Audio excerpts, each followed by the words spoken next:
Bonjour, dans la vidéo d'aujourd'hui, on va parler du driver, un coup qui est très important parce que c'est un coup qui peut faire la différence au niveau du score. On peut facilement aller chercher aussi en prenant le driver plutôt que n'importe quel autre club un fer beaucoup plus court, donc plus de contrôle, plus de précision sur l'attaque de green après. Et aujourd'hui, on va parler de quelque chose qui est assez important pour réussir à avoir, on va dire, une bonne image d'un bon drive. C'est le fait d'aller chercher un bon finish. Alors Fabien, est-ce que tu peux nous expliquer en quoi avoir un bon finish, ça permet de créer une image positive et qu'est-ce que ça peut apporter comme problème aux gens qui auraient un finish un petit peu raté en fait? L'image d'un bon finish, tout simplement je pars de cette remarque que je fais régulièrement, c'est que quand vous faites un bon coup, naturellement, votre finish est bon, équilibré, face à la cible, et long, avec un club qui vient se poser sur votre épaule, tranquillement parce que vous avez eu un bon relâchement au moment de l'impact.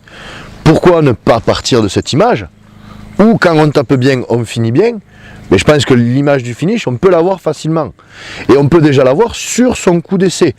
Trop de fois, souvent, je vois des joueurs qui font leur coup d'essai ici et qui s'arrêtent. Sauf que si je m'arrête, je bloque un moment mon club. Et que si je m'habitue à bloquer mon club, ça va nous poser problème pour le drive, puisqu'au contraire, ce qu'on veut, c'est créer ce lancer et créer cette traversée longue vers devant, ce passage de la tête de club pour créer de la vitesse.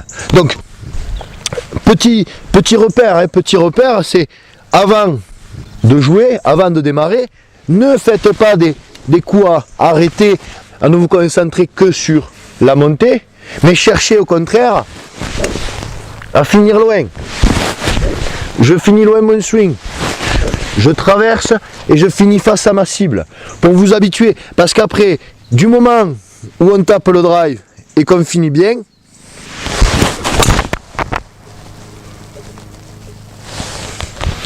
souvent les drives partent mieux. Un bon finish c'est quoi? C'est un finish équilibré face à la cible et un club qui vient se poser ici sur votre épaule. Donc cherchez cette image positive, cherchez ce finish long et profond, vous sera d'une grande utilité sur le parcours. Au practice ça va passer, mais sur le parcours vous verrez que plus vous finirez, mieux vous finirez et mieux vous aurez cette image, mieux vous serez. Donc je suis là, je fais mes coups d'essai, je ne m'arrête pas là, je continue mon swing, je me place et je cherche à avoir la même image de finish.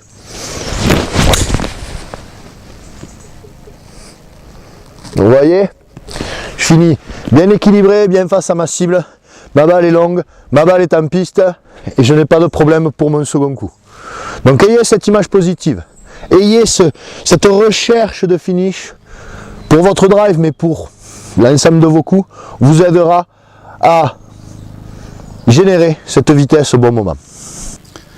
Alors il se trouve que j'ai joué avec un joueur, il se reconnaîtra s'il regarde les vidéos, qui avait exactement le problème inverse, c'est-à-dire qu'il finissait très bien ses coups d'essai, mais il n'arrivait pas à finir ses vrais coups, c'est-à-dire qu'il terminait ici. Alors c'est intéressant effectivement d'avoir les deux, c'est-à-dire que ce que tu dis Fabien, il faut absolument penser lors des coups d'essai à traverser pour ne pas s'imprimer une image mentale d'un coup qui s'arrête là, et en même temps l'image mentale qu'on va garder d'un bon finish, il faut essayer de l'avoir. Ça peut être, et moi j'ai beaucoup de joueurs qui me demandent sur ID Golf les clés de swing.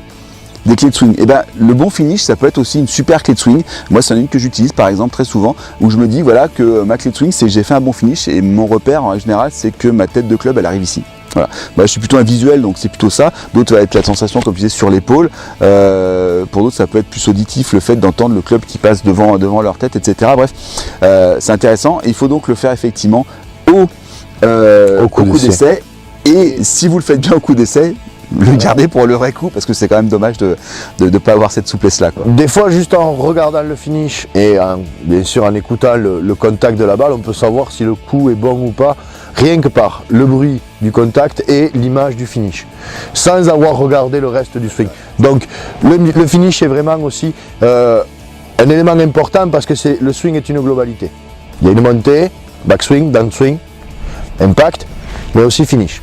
Le swing ne se contente pas dans la partie amont, c'est-à-dire dans la partie, pour moi, droitier-droite de mon cou, c'est-à-dire quand je monte et quand je descends le club. Et non, il y a aussi la partie finale. Voilà, et c'est important de traverser la balle parce que, enfin, toi tu le dis très souvent et moi c'est quelque chose aussi que j'ai intégré depuis très longtemps.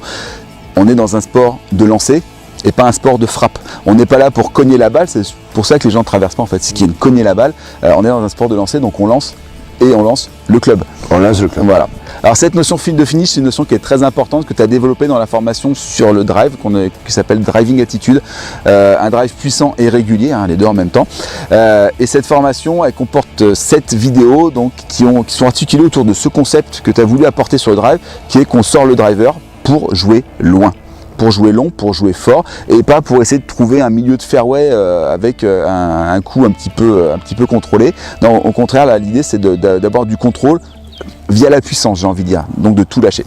Cette formation sur le drive, vous pouvez la rejoindre maintenant. Cliquez sur le bouton qui est situé juste sous cette vidéo. Tout de suite après avoir validé votre accès, vous commencez à regarder la première vidéo de Fabien sur le drive qui parle de largeur, donc le fait d'aller chercher loin derrière et loin devant, et donc il vous donne des exercices à faire qui vont vous aider à améliorer la largeur de votre drive. Voilà. Donc cliquez sur le bouton qui est sous cette vidéo et on vous attend tout de suite sur le site privé avec Fabien. Allez, à tout de suite. À tout de suite.